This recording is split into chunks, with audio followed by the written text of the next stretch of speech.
Plant these vegetables together, and your garden can give you more, without more fertilizer, more sprays, or more effort. Most gardeners think bigger harvests come from buying something new, a stronger feed, a more expensive treatment, some secret product no one else knows. But in many cases, the difference begins much earlier, before the season even starts, when you decide which plants will grow side by side. Because some crops do not just tolerate each other, they actively help each other. They confuse pests, improve airflow, use different layers of soil, attract pollinators, and make the whole bed work more like a living system instead of a row of isolated plants. And once you understand that, the garden stops looking like separate vegetables and starts looking like a set of partnerships. That is why this matters so much. The wrong neighbors can compete for the same food, crowd each other, and leave both plants weaker. But the right pair can do the opposite. One protects, one feeds, one shades, one attracts useful insects, one opens space in the soil that the other can use. Today we are going through 5 combinations that have stayed popular for a reason. Not because they sound nice in theory, but because gardeners kept seeing the same results again and again. If you have a small garden, these combinations matter even more, because every square meter has to work harder. And the best part is that you are not buying a new system. You are just arranging your plants more intelligently. First pair, tomatoes and basil. This is probably the most famous example, but it became famous for a reason.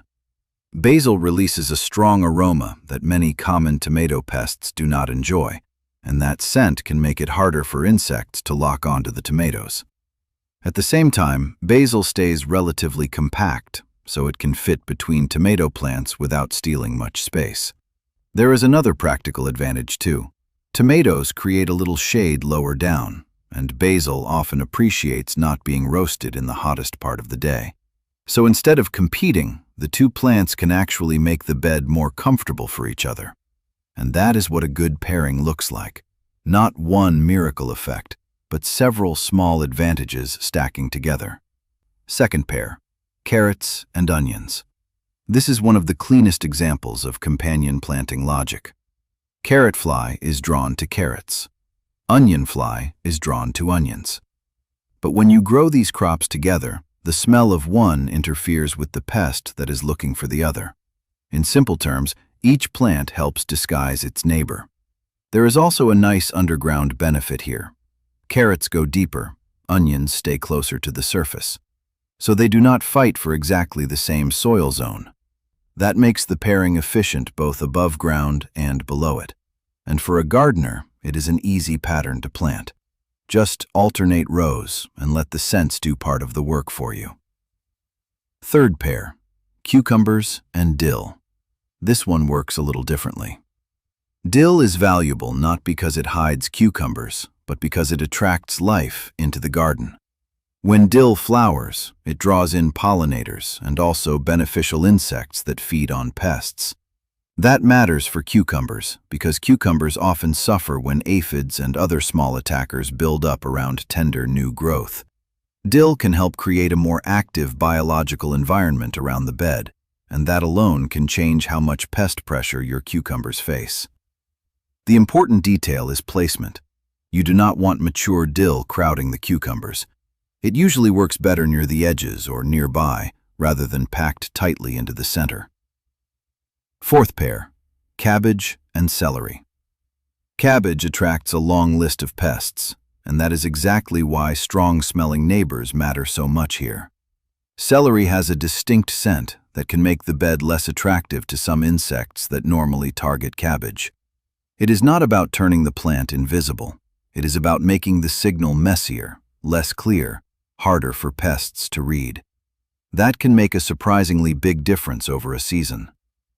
Celery also gives you a practical edge because you are not adding another useless decorative plant just for protection. You are growing something useful to eat while also building a more defensive planting around your cabbage. Fifth pair, beans and corn. This one may be the most satisfying of all because each plant offers something the other needs. Corn grows tall and can act like a natural support.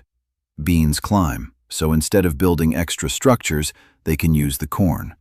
But the more important gift comes from below.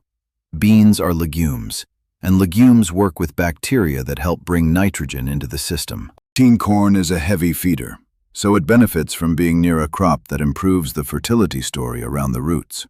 There is also a space advantage.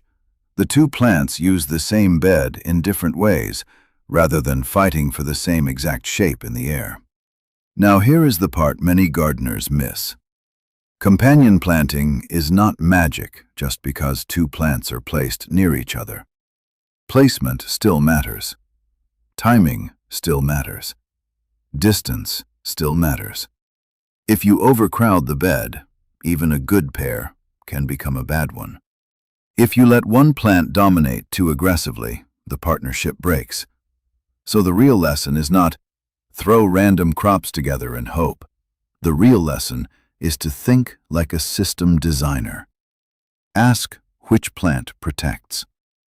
Ask which plant attracts. Ask which plant climbs, shades, feeds, or opens a different soil layer. The more clearly you see the role of each crop, the easier it becomes to build a smarter garden. And that is really the bigger idea behind all 5 pairs.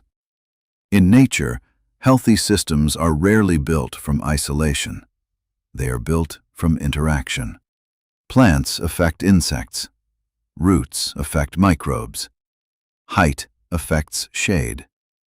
Smell affects pest movement. Flowering affects pollinators.